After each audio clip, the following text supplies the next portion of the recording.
Hello,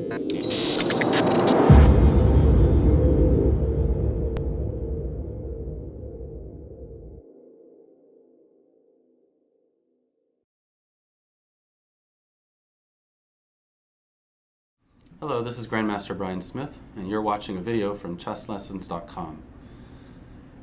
We're going to be seeing a series of opening traps, which are very well known and are not only things that you should be aware of so that you yourself don't fall into them, which could be useful in some cases that your opponents could fall into them, but they also show a variety of tactical ideas which can be applied to not just the exact situation in the trap, but many similar situations. So this is very valuable, not just in its use for repeating the exact trap, which to be honest is not going to happen too often, but these are things which you need to know, and these are concepts which are very useful and can make you a better chess player.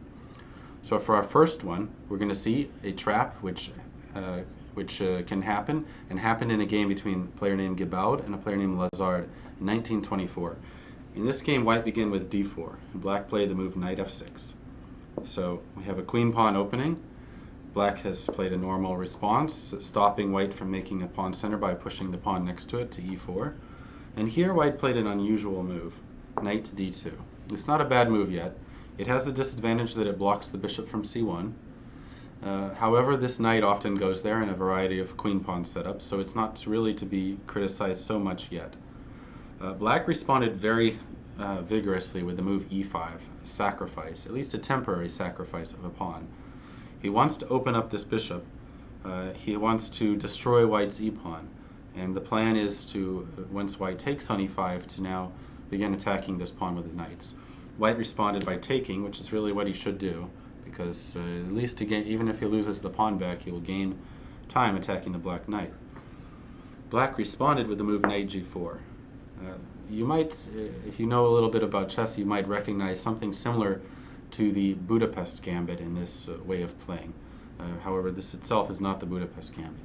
And here white made a terrible mistake. He decided that, he figured he'll just give back his pawn on e5. And he decided to chase the black knight away, which was kind of an annoying piece. Maybe black wants to go bishop c5 and attack f2, or queen h4 or something like this. And he played the move h3. And here, black can take advantage of the weakening of this diagonal with a typical method, and he went with a crushing move, knight to e3. And this move won the game, and white resigned because the queen is under attack. It's trapped. And if white captures the knight, the only way to avoid having his queen captured, black will come down with the queen to h4. And this would check the king.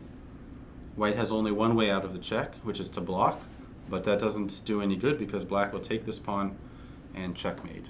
So a great many opening traps, as we'll be seeing, are related to the weakness of this h4 to e1, or from black's point of view, h5 to e8 diagonals. The f-pawn moving on, the f-pawn being under attack, all of these things are very common themes in the opening. And a lot of the traps are revolved around that, but not all of them, obviously. We're going to be seeing quite a number more traps.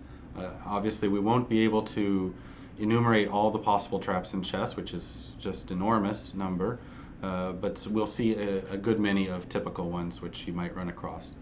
This has been Grandmaster Bryan Smith with chesslessons.com.